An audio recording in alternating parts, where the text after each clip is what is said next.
Welcome to Cadillac Postgame Extra, exclusively on SNY.TV. Monday afternoon, the Mets return home to start a 7-game homestand, and they beat the Milwaukee Brewers 4-2.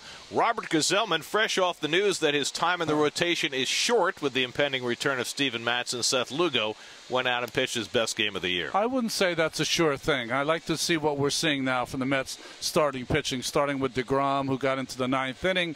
Gsellman with 7 strong innings. Remember, it was Terry Collins that decided to leave him in with the bases loaded and 2 outs. Somehow Gsellman worked out a walk for his second RBI, one of the biggest differences in the game. But it was his pitching that was the best. He had that sinker that we saw last year when he was 4-2 and outstanding for the Mets, and that's a good sign.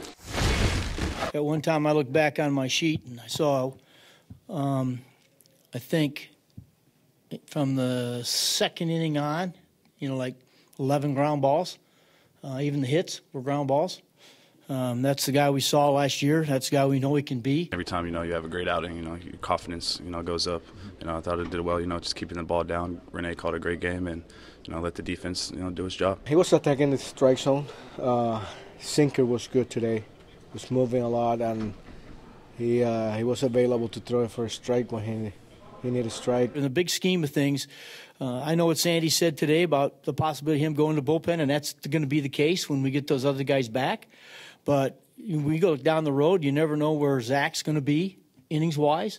And you look way down the road, this kid's going to be a quality starter in this league. Paul Sewald to 1-2-3-8. Addison Reed gave up a couple of hits, but then got the save in the 9th. Meanwhile, the Mets were down 1-0 as they came to bat in the 5th against Matt Garza. Well, they banged out 4 hits in that inning. RBI double by Rene Rivera, excuse me. The catcher continues to hit in the clutch. Came through big time.